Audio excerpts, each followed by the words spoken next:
They're taking the hobbits to Isengard! That's right. Greetings, fellow armchair Imagineers. Tiki here, and also my co-host, Laura Cannata. And tonight we are going to be taking a look at The Lord of the Rings, The Two Towers, on its 20th anniversary. Laura, how the heck are you? I'm doing all right. Cool. How about you? I'm dealing with shit, man, just like you. You know, we're both in the thick of it. It's been a crazy holiday season. Yes, it is. But we needed to take the time because this is part 2 of a 3-part thing that we are doing over the course of 3 years. Of course, last year we looked at the Fellowship of the Ring. This year, obviously, we're getting to the sequel, The Two Towers. And just to throw it into my thesis for this film, this perhaps might be our most contentious conversation of the 3 because you've told me before that this is my favorite one. And this is my least favorite. I think this film is still like a masterpiece. It's still a total like epic, and you can't have the trilogy without this one. And I think Andy Serkis kind of comes in and is totally the MVP of this film, to be sure. I think this film has a lot of structural issues that the other two do not have, and I think that kind of comes down to adaptation. There were some really interesting choices for how to go about adapting this book. They totally cut out the climax of the book in order to basically have a bigger build up in the next movie. That was a choice. I definitely remember walking out of this film and being like, okay, where the hell was Shelob? That was disappointing. But I don't know. For some reason, my dad just always really hyped up Shelob in my mind as like, oh my God, I can't wait to see her on the big screen. And yeah, not in this movie. But I will say this movie is probably like, it is great as far as being a fantasy-centered war movie. I do think all the Helm's Deep stuff, for the most part, holds up well. I do have some structural issues with the build-up to that we'll get to. This film definitely has my least favorite plot element of all 3 of the films, which is the Aragorn fake-out death. I just really...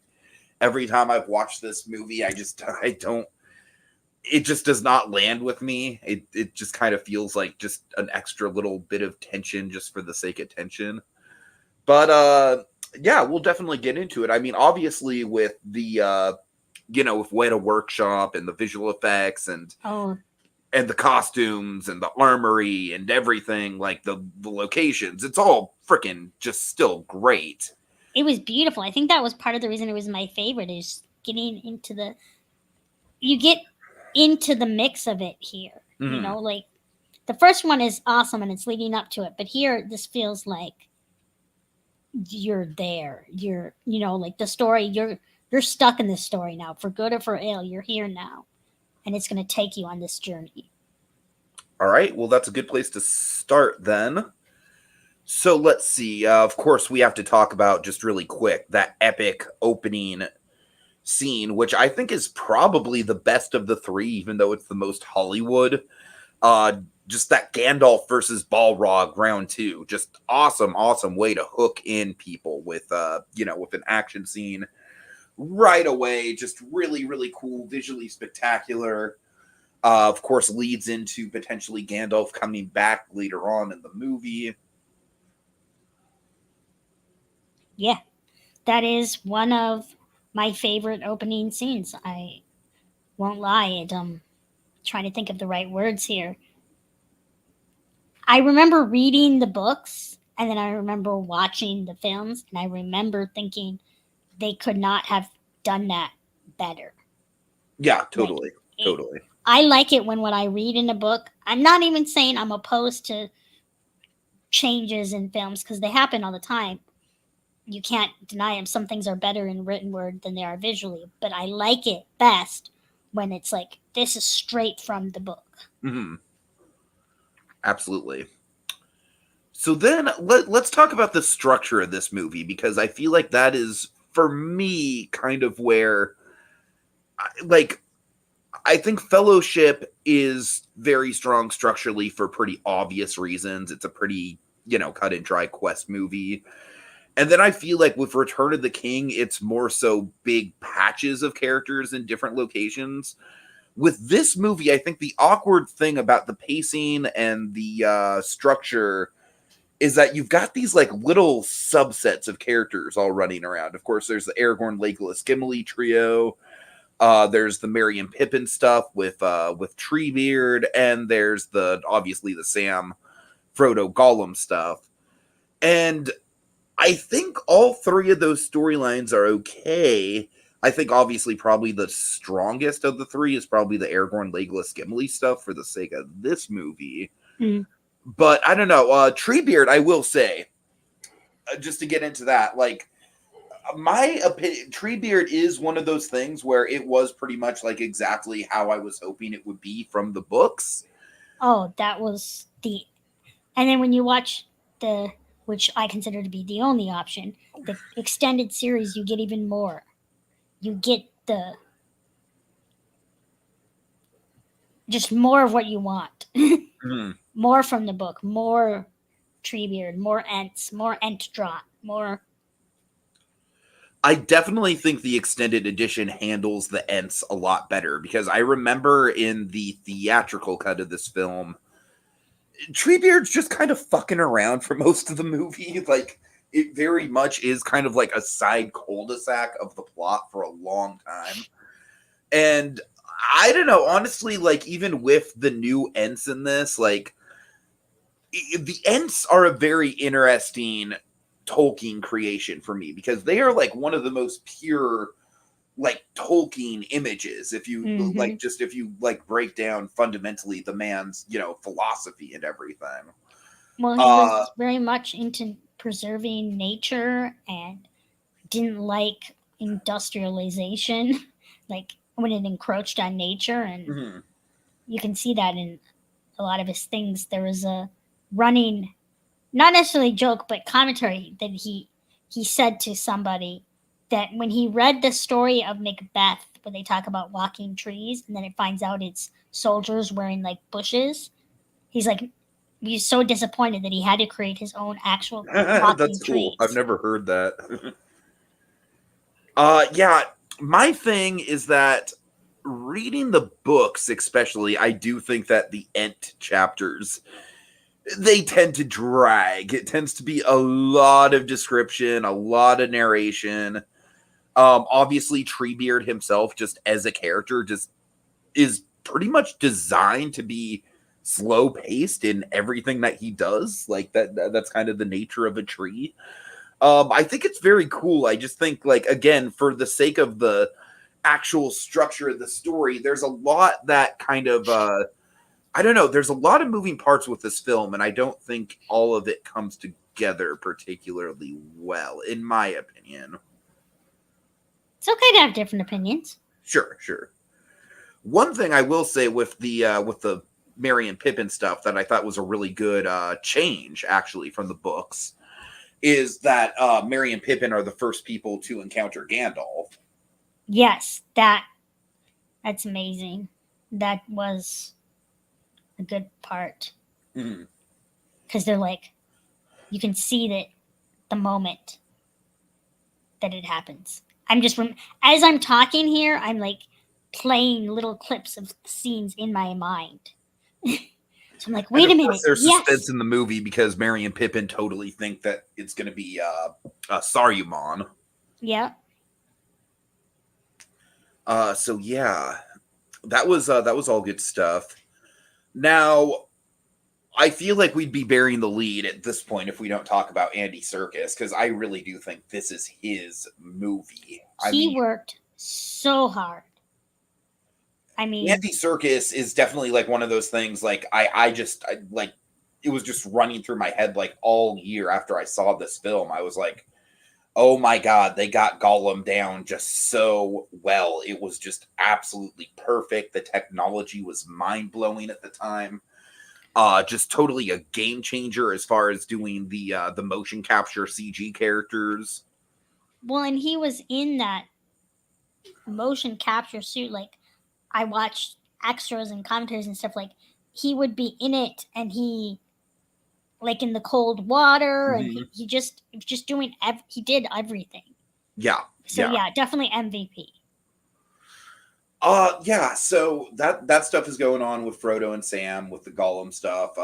Gollum obviously being a big highlight of the film, both is this nefarious little shit that you can't trust, but you still somehow feel sorry for, and just as a wondrous piece of technology. I guess let's check in with the Aragorn, Legolas, Gimli crew, and so I do want to continue tracking because, of course, on our Fellowship podcast, we made the point where, all right, like, look at Legolas in Fellowship of the Ring. Like, he's a badass to be sure, but he's kind of a silent badass. You know what I mean? It's like the reason people were attached to him in Fellowship of the Ring were mostly just his design, his skill with the bow, and the fact that he was just kind of like, he didn't even really say a ton in that movie, but he just got the job done. Like, just like on a utilitarian level, he was like easily like a big MVP of the Fellowship, if that makes sense. Yeah, and he was every teen girl heartthrob too. Of course, that did not hurt. I remember that. Yeah, my sister was deep in the throes of that for sure. I remember when Orlando Bloom introduced the first trailer for Pirates of the Caribbean, and my sister just freaked out that he was in that movie. Yep. But yeah, so Legolas in this movie, I think he doesn't go into full-blown action hero mode until, well, no, I take that back. I think by Return of the King, he's pretty much a superhero. By this movie, he's kind of in action hero mode already. What do you think? Yeah. I think there's the whole, I don't know if now it's time to talk about Helm's Deep, but we can jump around. I don't mind jumping around. We'll go back to talk about like sliding on the shield. Yeah. Down this, surfing on as he's shooting his arrows at people. I mean, that was like the first, like, okay, like that was the first instance of Legolas totally being Hollywoodized, I think. Yeah. But yeah, let's see. Gimli, unfortunately, in this movie, for me, I think becomes a little bit too much of the butt of the joke. He does become a little bit of the comic relief, and I think that's because they're split off, because Merry and Pippin are becoming more serious. Right, yeah. Like, Gimli, I think, in the films does not get, I don't want to say a disservice, but he doesn't get the credit he gets in the books. I feel like Gimli's main arc within the films is mostly just kind of boils down to his relationship with Legolas. Like, which is a good arc, but it could get expanded upon, and that's how they, like I said, they do that in the books. So yeah, Gimli is one of my favorite characters, but not the way he's portrayed.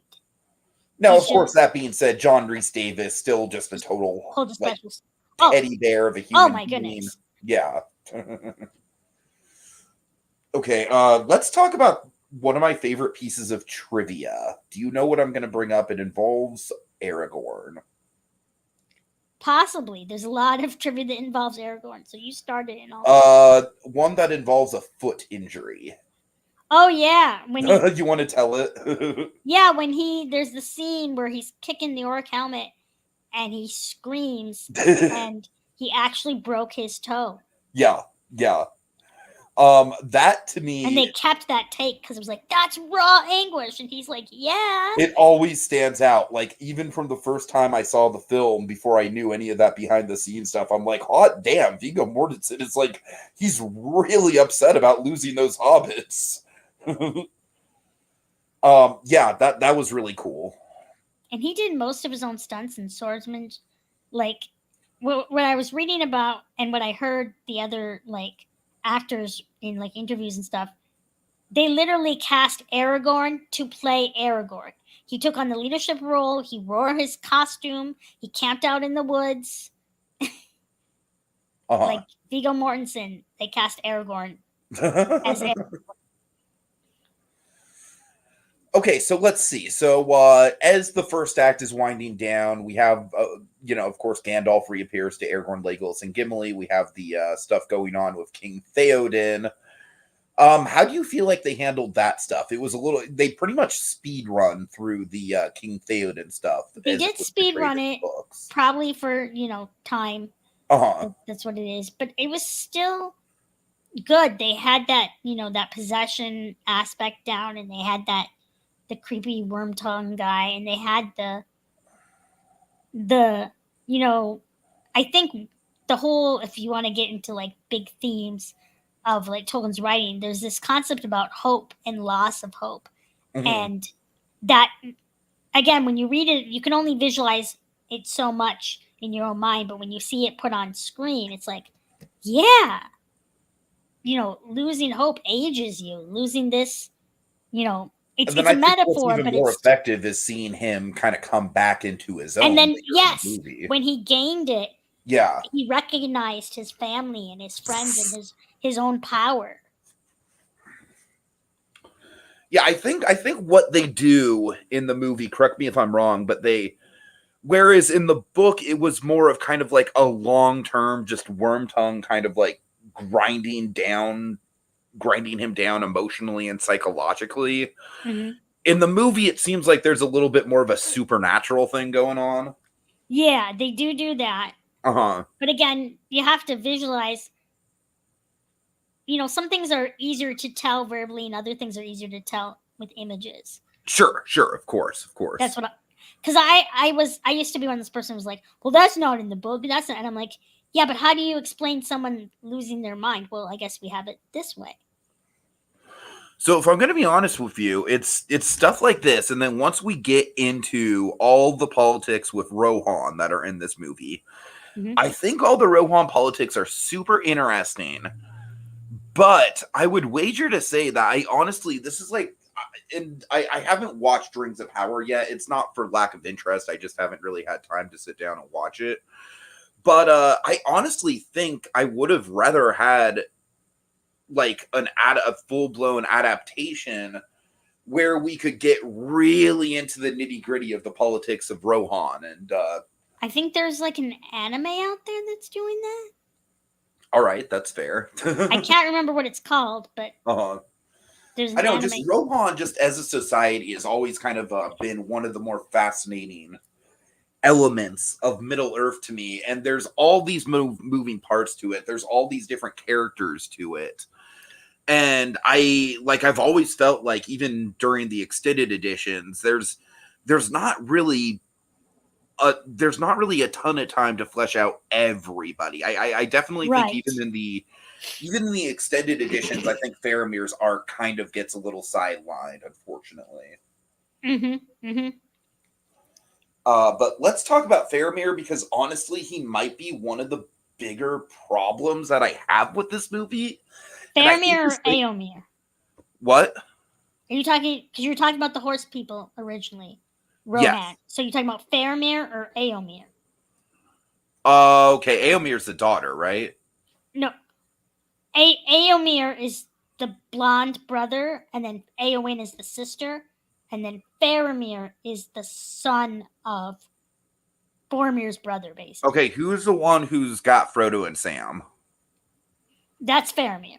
That's what I thought. That's what I thought. Okay, I just didn't know. You were talking about the horse people, and then I got confused. Sure. Sorry, my bad. No, it's okay. But yeah, Faramir, unfortunately, I really do. Oh, I see. Yeah, I always did get those two characters confused. Honestly, I really did.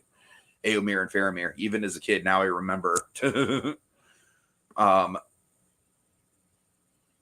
Yeah, Jacob is in the comment. Éomer equals Carl Urban. Yeah. So, my issue with the Frodo and Sam stuff in this movie, and collectively with the Faramir stuff, is that, man, they spend a lot of time on just like, it's essentially an RPG side quest that isn't even in the book. And That, and then also we have to talk about, because let's just get this out of the way, that Act 1, I do think in this movie, is maybe the most solid Act 1 out of any of the three films, because I really do think it does a lot of good heavy lifting as far as like getting us, caught up to speed with the characters from the first, world building with Rohan and the Fanghorn Forest and stuff like that, and introducing the Uruk-hai as a threat. Like, there's a lot of cool stuff being set up in the first act. Of course, all the stuff with Gandalf. It really is the second act to me that really derails this movie. The Faramir stuff, I think it's just kind of, it annoys me just because I would honestly rather have more time with Sam in Mordor at the beginning of the first movie and just move the Shelob stuff to the end of this movie. I don't know. I think it would both give the pacing of Return of the King a little bit more of an edge to it, because it'd be like more immediate peril sooner. And then it would also, obviously give this movie a climax that is worthy of being taking place at the same time as Helm's Deep. Whereas I strongly feel like in this movie, when all the Helm's Deep stuff is going on, the stuff with Frodo, Sam, and Faramir just really gets lost in the shuffle. So that's what I have to say with that. But my bigger issue, let's talk about that warg scene and Aragorn's fake out death, which, Laura, I'm sorry, this is the one thing that I kind of actively hate about the trilogy.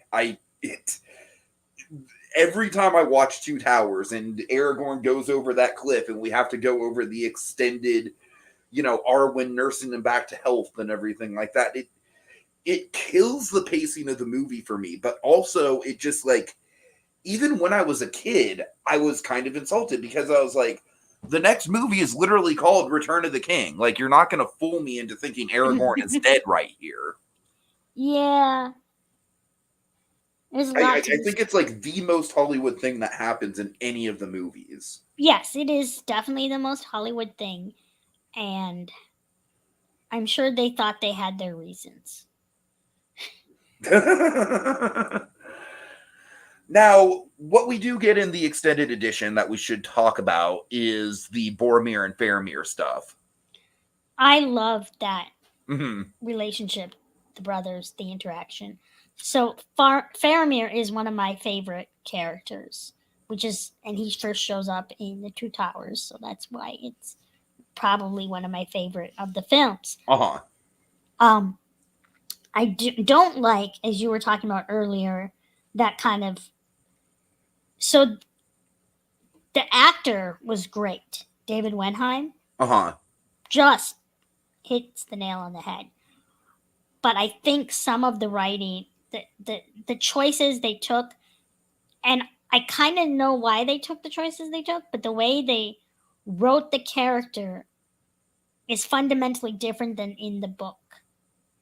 Yeah. Because in the book, he says, if it lay by the roadside, I would not pick up this, so the whole point of Faramir is that he's not Boromir. And that's good and bad, depending on who you ask. If you ask his dad, that sucks. If you ask Denethor, we'll get into he better be Boromir. But if you ask, someone else. So his whole point is he said he wouldn't take the ring, and he stuck with it. It's another. But they couldn't show that in the film because they had hyped up the ring as this all-tempting, powerful thing. Right. So they had to change it. Yeah, so in this movie, when he's basically just got some sort of weird power struggle in his head over Frodo and the ring, and it's like they kind of turn him into the antagonist of the Frodo side of the movie, which is really tonally weird. Yeah, it's weird. Yeah, honestly, I don't know, it's a big problem for me with this movie. Like, once they get captured by Faramir, I really do think the Frodo and Sam and Gollum stuff, like, really, there's a couple interesting moments with Gollum that we get, but that's about it. I feel like that whole storyline just kind of gets kneecapped. Yeah. All right. But yeah, and then with the Faramir and Boromir stuff, the only note I have about that is that it would have been nice if we would have seen a little bit of it maybe in Fellowship, but Fellowship is already a pretty crowded movie. Mm-hmm. I really, really like the scenes that we get, but I do think that pacing wise, even, taking the fact that it is an extended edition into account, it does kind of just feel like, okay, and here we're going to have a little short story in the middle of the movie. I hope you enjoy it. You know what I mean? Yeah, it's like a dreamscape. Right. And I already kind of hated that with Aragorn. Like, remind me, it takes place roughly in the same span of the movie as the Aragorn fake out death stuff, right? Yeah. So I guess because of that, like, I feel like it works. I feel like that being in there makes the Aragorn stuff a little bit more palatable, because at least they're doing a little bit more with the idea of, the dreamscape. But I don't know, even still, it's just that whole section of the film just feels very, very, like, I don't know, I'm struggling to describe it, but it doesn't feel like the rest of the trilogy. It's like just as far as the direction, I don't feel like disjointed, maybe. Yeah, it does feel disjointed, right? Just because, like, I feel like Peter Jackson doesn't really do any of that kind of like hazy dream imagery stuff anywhere else in the trilogy, and yet it's here pretty prominently for Yeah. a good chunk of the Two Towers.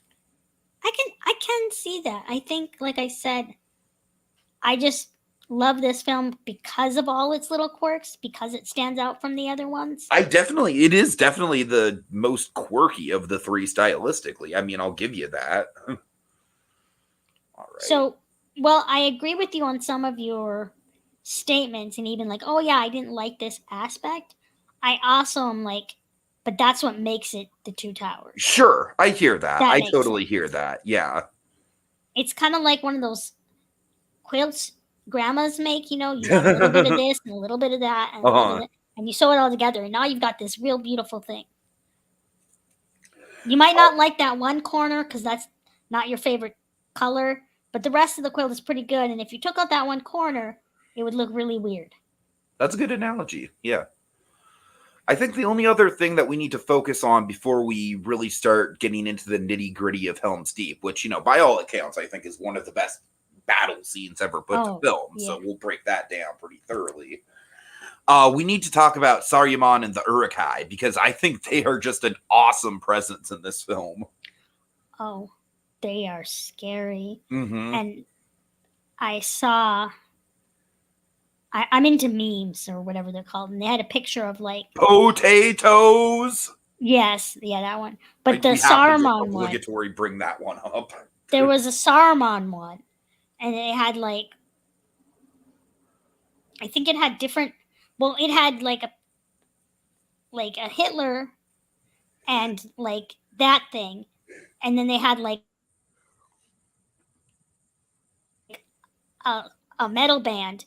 And the crowd that was there, and then they said, and Saruman, and then Saruman had the biggest crowd or something. That's cool. That's cool. It was a really weird visual to see these juxtaposed all together. But the point of the beam is like he was the most baddie or the most popular or whatever. I don't even know. I mean, just that opening, very early on in the film where we get that spectacular one-er shot just going through that Isengard miniature and into the mines, and seeing the Uruk-hai literally get burved. I mean, that was so creepy stuff. And the Uruk-hai, just as far as design goes, I think they're a lot more memorable than just the orcs from the first movie, who were still very good. And then, of course, we do get some solid memes of the orcs in this movie as well. Oh, yeah. My personal favorite meat's back on the menu, boys. That's fun, but I really, really, every time I watch this movie, I always quote the guy who's like, yeah! Why can't we have some mates? I don't know, just the random the accent. that guy has. Why can't we have some mates? What about God. their legs? They don't need those. Yeah, all that is really, really fun. Okay, yeah, and like just in general with the Urukai, awesome design. I mean, the armor. We should probably shout out Richard Taylor again. I'm sure I probably shouted him out in the first podcast, but I think I think honestly, this movie might be Richard Taylor's magnum opus as far as his contributions. Just because he's got to do like all the Urukai armor, he's got to do all the armor for the Helm's Deep stuff. He's got to design all the weapons for the Riders of Rohan. I mean, God, that man just I again like so anyone who doesn't know who I'm talking about, this is the man who is pretty much single-handedly responsible for the weapons and armor in the Lord of the Rings looking the way that it looks. It was like if you go into the making of stuff or even the commentaries and watch or listen to him, you can just tell like the dude is just like it is just his passion, and he is just really, really giving it his all. So yeah, I always want to credit him. All right. So Helm's Deep, as an action scene in itself, it is amazing. I do have to say though, I think the buildup of it is a little slow. Takes some time to get there, yeah. We get a lot of like, but the men said that we're not going to make it through the night, sir. They say that it is hopeless. Like, we get that same beat like at least 3 or 4 times. Well, that's the Oscar bait, right? I guess. Like they want to really make you emotionally invested. Right, right. Maybe you're emotionally invested, but is the person next to you emotionally invested? Well, the next one will get them. And the next line will get the person next to them. Exactly. Here's the thing. I feel like the Battle of Helm's Deep, just because it's more practical and it's more raw, I feel like is a slightly better battle than the one in Return of the King. Plus, the one in Return of the King just frankly goes on forever. There's kind of a pacing issue with that one. I do think that the build up to the battle in Return of the King is a lot better. And I think a lot of that kind of comes down to show versus tell. I feel like the build up in this movie, it's a lot of, like I said, a lot of like, this is a hopeless situation. And, like, oh my God, even our boys are going into battle. And, just a lot of tugging on the heartstrings. Whereas in Return of the King, a lot of our build up gets basically, we basically see the build up through the eyes of Merry and Pippin. And I think that is just such a better directorial choice. Yeah. I think go ahead. The battle for Helm's Deep, to me, and I was not in World War anything, but feels very much like other than the fact that there were Urukai, like a very wartime trudging in the mud and the blood and the bombers and the battlements and all these different things, and that hopeless feeling that you might not make it through the night. Totally. And I feel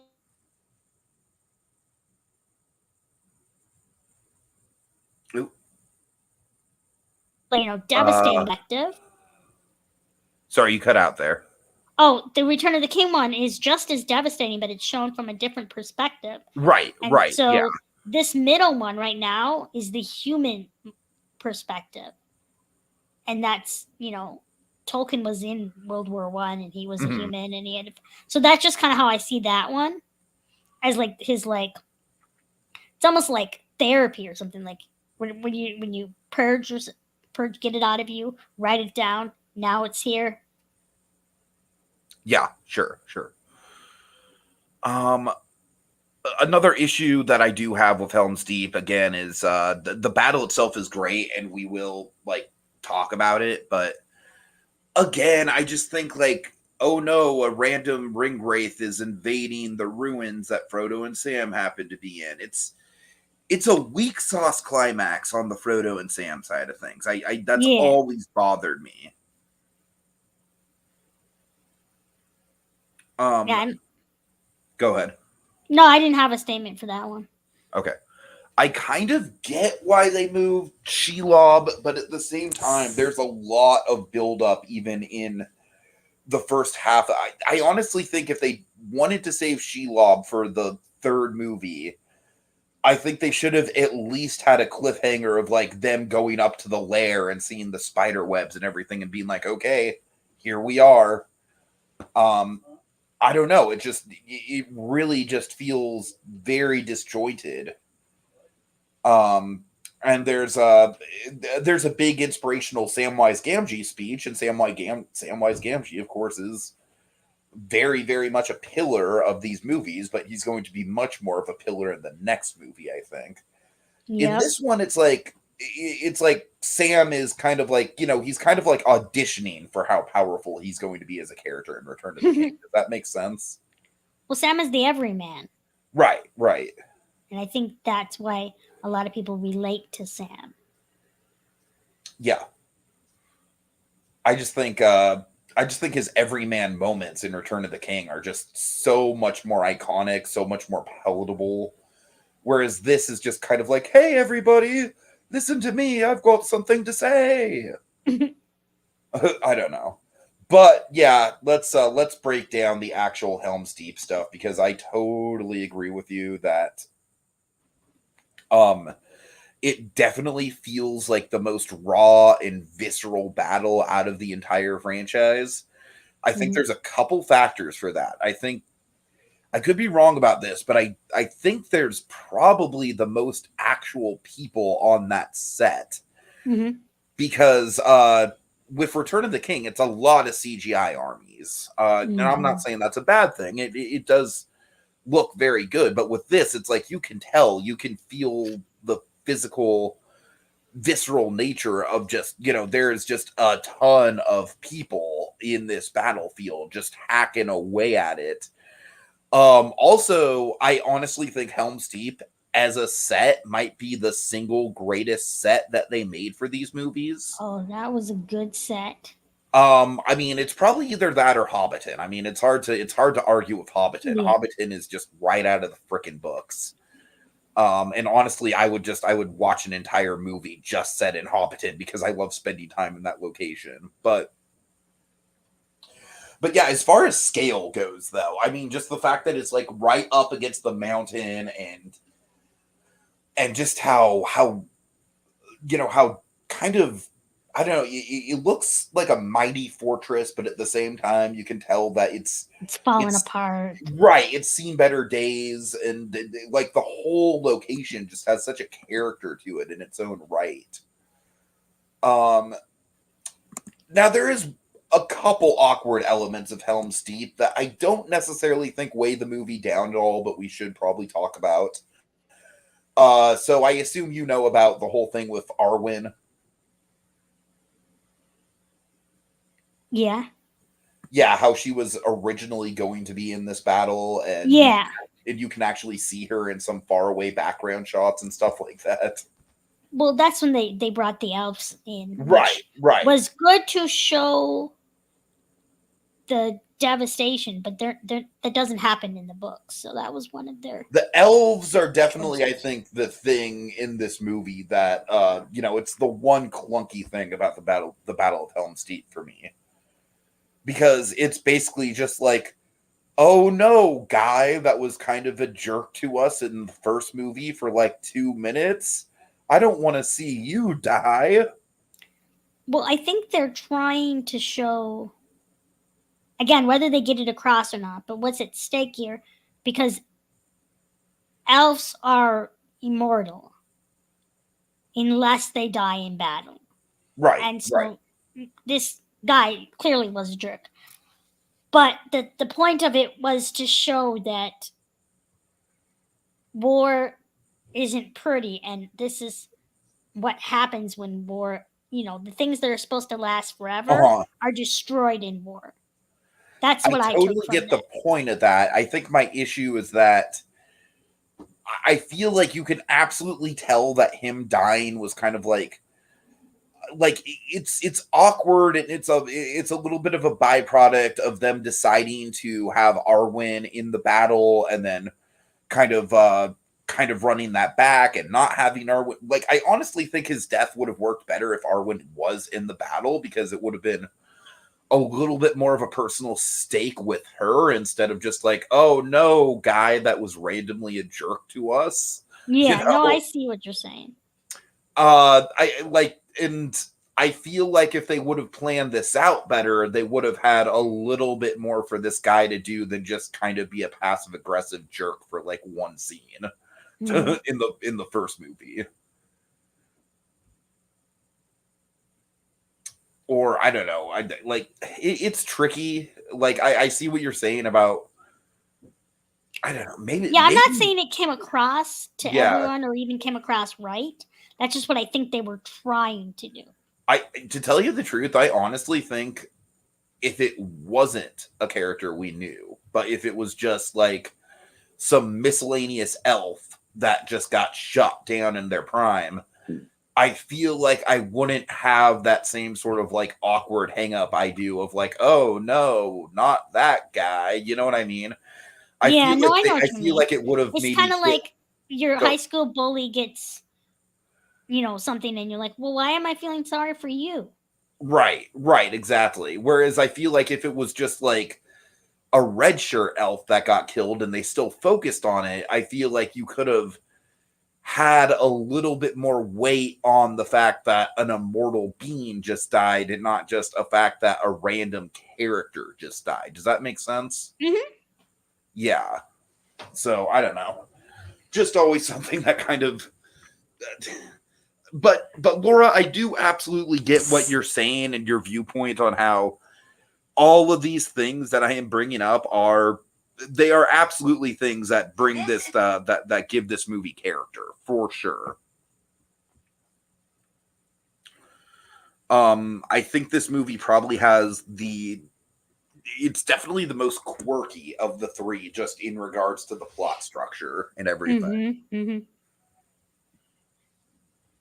It's not as smooth as the other ones. I mean, I agree with you there.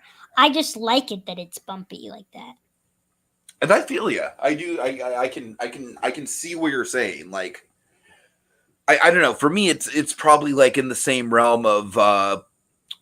For me, I think Pirates of the Caribbean: Dead Man's Chest is my favorite of the Pirates of the Caribbean. Now, granted, all the Pirates of the Caribbean movies nowhere near the quality of any of the Lord of the Rings movies. Let's just make that clear. But Dead Man's Chest kind of has a similar vibe where it's a very messy movie, but I just really like it because of how eclectic it is and because of how Hmm. big they went with a lot of the set pieces. Hmm. Maybe a more appropriate example, especially because the sequels were shot back to back, would be Back to the Future Part 2. Mm. That movie definitely has the most kind of weird, stupid plot bullshit going on in it, and yet it is by far my favorite of the Back to the Future movies, because I think Back to the Future, the first movie, is just, it's just a really well told story. But if you really break it down, there's not a ton of heady sci-fi stuff going on in that Yeah. movie. Whereas Back to the Future Part 3, I've always had my issues with that. I don't like the fact that they gave Doc Brown a love interest. And I think out of all the places they could have gone in part 3, the Wild West was kind of a boring option. So yeah, part 2 definitely sticks in. So that's probably the closest example I have to you for like a Two Towers, where it's like part 2 clearly being the most messy movie, and yet you love it the most anyways. Hmm. Um, let's see. I think that's about it.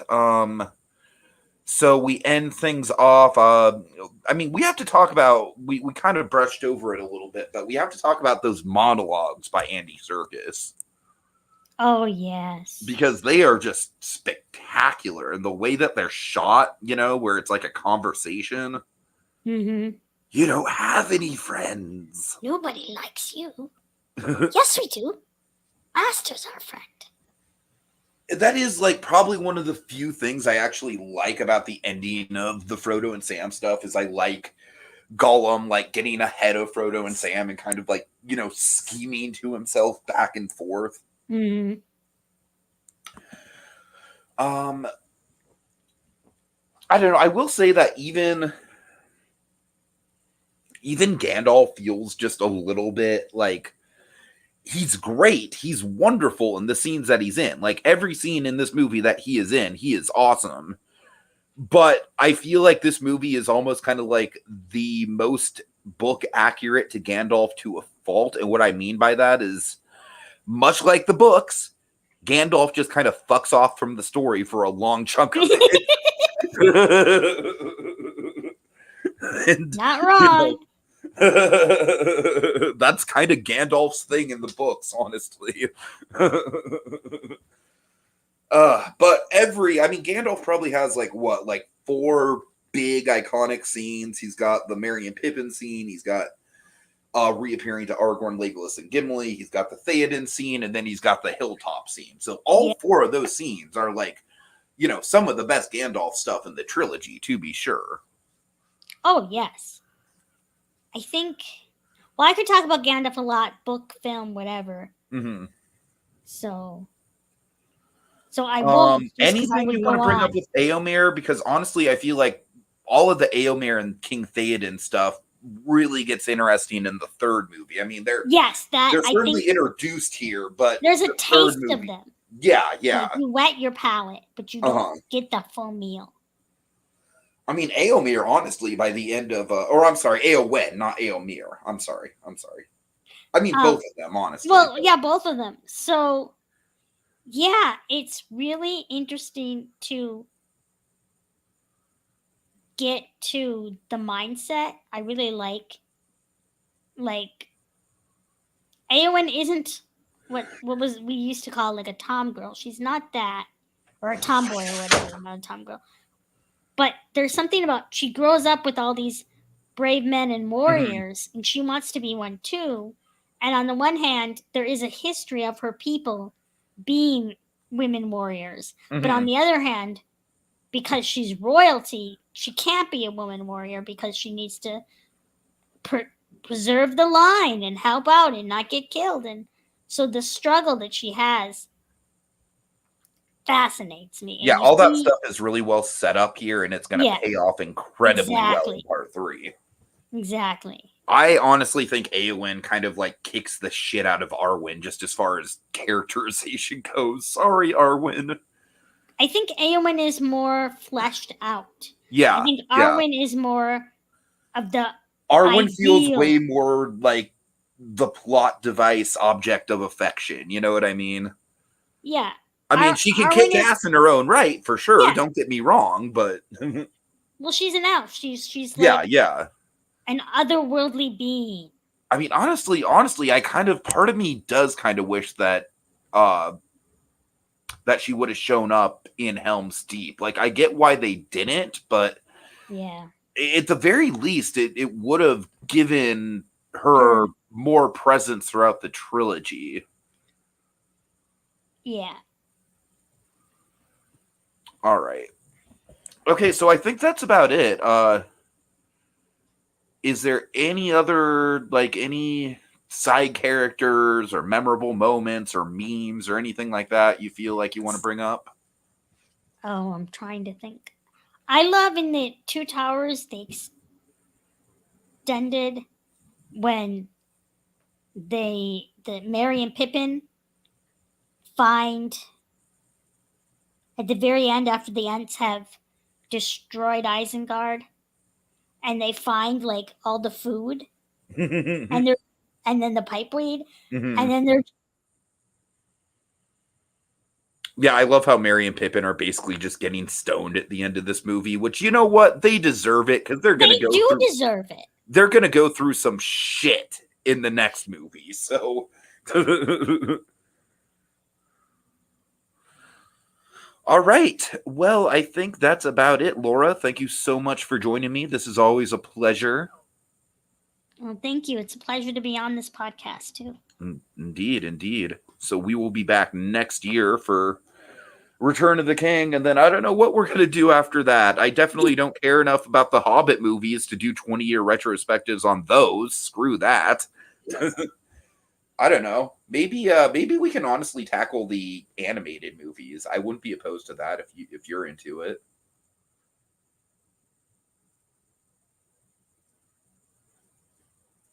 That was a hard silence. Are you not into the Ralph Bakshi movie? No, I said yeah, I own most of them. Oh, I'm sorry, you cut out again. My bad. Oh. It literally, to me, it was like, it was just silence, and I was like, oh shit, are you like one of those fans who like doesn't even want to acknowledge that the animated movies exist? No, I made multiple people watch the Hobbit, the cartoon Hobbit. It's not even that good of a movie, but it was a childhood movie, and I loved it, and everybody else must love it and feel it in their soul. Objectively, yes. All right. Well, we will do that, but first we have to get through the gauntlet of the 11 Academy Award winning Lord of the Rings Return of the King next year, which that will be an opus in its own right. Oh, yeah. All right. So thanks once again, Laura, for joining us, and have a good day, everyone. Don't forget to eat your potatoes. Boil them, mash them, stick them in the stew.